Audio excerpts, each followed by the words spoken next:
Hey everybody, how you doing today? If you've seen my videos or you followed my channel very long, there are certain things that come up in life that I just don't like to do, but it's got to be done. And so, like I've said many times, it's just like jumping off a high dive. That first step is the scariest part. Well, first of all, let me welcome the ones that haven't been to my channel before, or you just recently signed up. I appreciate you coming by. This is basically just a video YouTube channel of my life here in the Philippines. Me and my wife and our dog Molly. Well, we've wanted to get what's called a permanent residence. There's different ways to get it. There's retirement visas, military, so-called military courtesy visa. If you're married to a Filipina, it's called a 13A. But in our case, because Gloria, the 13A, the Filipina has to be a Filipino citizen. And we learned the hard way that when my wife Gloria became an American citizen, she unknowingly forfeited her Filipino citizenship. But there's a visa for that. It's called a 13G. It's for Filipinos that have gone to another country, have lost their Filipino citizenship, but want to come and stay and be a permanent resident. And that's exactly her situation. So we, like all things, not simple, got to go through a lot of hoops and spend money for this fee and that fee. And so anyway, just for round numbers, of the 50 steps we've finished 49. So the very last thing, we have to go to another island, another province, Cebu. We're on the island of Negros right now, in the province of Negros Oriental. And because of the COVID situation, it's not so easy to travel between provinces. So the upshot is I had a list of things that I got to get ticked off. One, you have to have what they call a rapid antigen test. And El Cheapo learned that you can, one of the cheapest ones was 600 pesos, about 12 bucks. So for 12 bucks each, we can get this rapid antigen test. It's supposed to have the results within 15 or 20 minutes. So when they give us that paper that has our negative test results, we have to take that and then we have to show that to, I don't know, whoever wants to see it. And we've had our 2 vaccines already. So we've got our vaccination cards. And there's a thing called an S-Pass, which you have to register in this website. Where are you coming from? Where are you going? When will you return? So that is almost filled out, but I have to send them a file showing this negative antigen test. So this is Sunday. Tomorrow, that's Monday, we're going to go to the place and get this antigen. It's a place called Tompi. And it's about 45 minutes from here, but it's cheap, but probably I kind of have a habit of trying to spending a dollar to save a dime. But anyway, we're going to just take it as a road trip, go there, get it, and come back. Then I got to put it on, I got to scan it, and I got to send it to this S-Pass website. Get that done. It'll be on my phone. So when somebody wants to see it, I'll show them on my phone. We weren't sure. We want to get up there, get it over with, and come back. And we weren't sure when the first bus leaves here, Dumaguete. I looked it up I asked Mr. Google, and he said uh, 330 and 430 and 530, and it cost 360 pesos, one way. So I printed it out and I said to myself, being here for a while, maybe I better go check that schedule, because I did notice that it was uploaded or updated to 2020. And of course, this is 2021. So this morning, I got a video of this. I went down to the bus station. Guy knows me by now because we've joked around for a while. Gloria came and they had a hoot talking. So I asked him, is this, I had the piece of paper. I said, is this good or no good? He said, not up to date. Urgh. I said, okay, the bottom line, when does the first bus leave to Cebu City? He said 6 o'clock in the morning, and it takes 6 hours to get there. So that means it's going to be noon or 1 o'clock. Oh. So I have a friend, Ed, that lives there in Cebu City.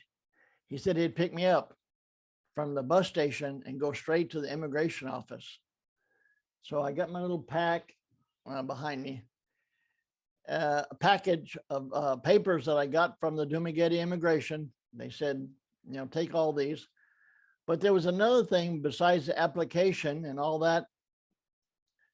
Gloria and I had to write a letter of why we didn't go up to Cebu City right away. I guess we were approved in July. This is August, September.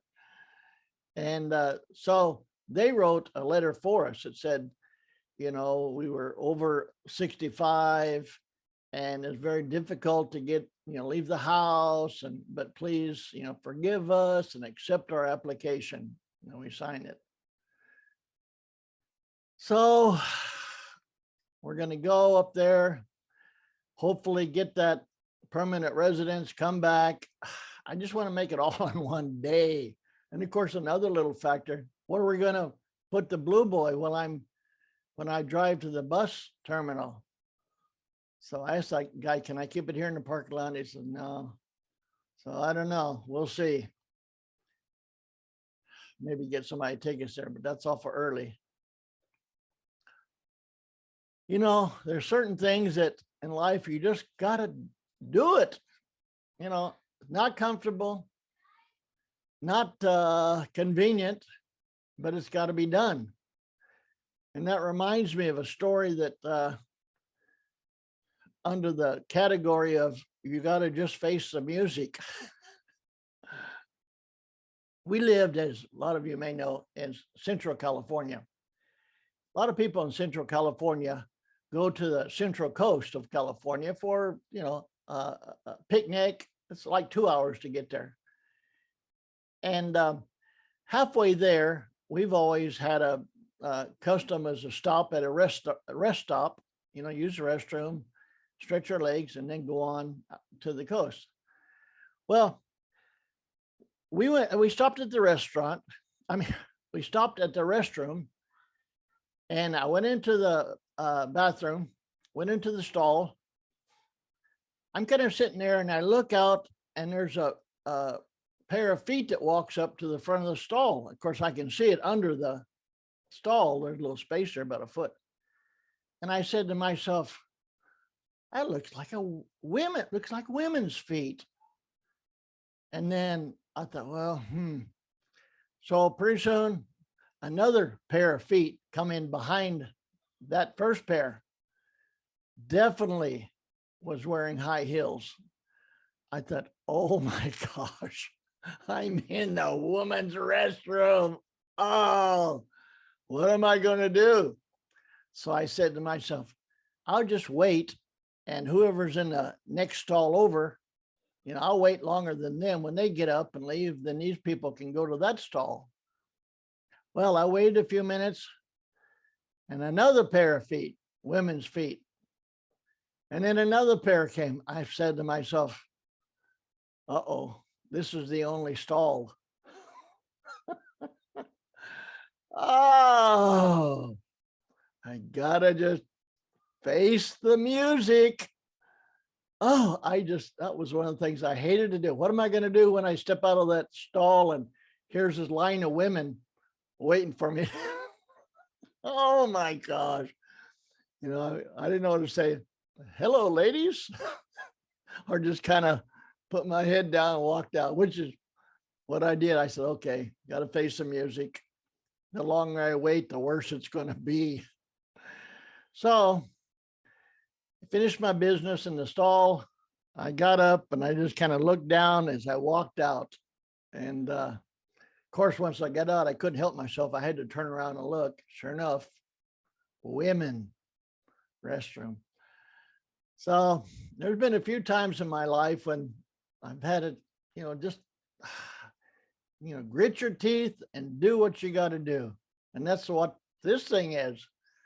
We have no desire to get on that 6-hour bus ride and go to Cebu and then fill out paperwork and I think we got to get fingerprints and a picture taken. Now I know some of you will say, well, they could do that digitally. Yeah, but there's a lot of things here in the Philippines they could do, but they don't do. So we're going to do what they tell us to do. Go up there and hopefully Tuesday afternoon, Tuesday evening, I'll be sitting here at my desk and I'll be giving you the good news that I have my permanent residence. So anyway, I got a little video right after I'm talking here, and I'll show that. And until next time, I'll see you later. Bye-bye. Good morning. Normally we don't take off on Sundays. We usually stick around the house, but I got to go find out the bus schedule. So, I want everything to go smoothly. So we're going to go see what time the first bus takes off for Cebu. I think it's going to be 5:45 or 4. I don't know. We'll find out in a minute. Meanwhile, get in this off cam and let's go. Well, we're here at the bus terminal. I had to go find out what time the bus leaves. It leaves at 6 in the morning. So I was talking to these tricycle drivers. What should I do with Blue Boy? Leave it here or park it someplace? He said, hey, you got any more chinelas? He said, you gave me chinelas before. What? Really? The other guy was standing around and said, yeah, me too. You gave me chinelas. No, I don't remember them, of course, but anyway, you never know. Okay, just grab coffee.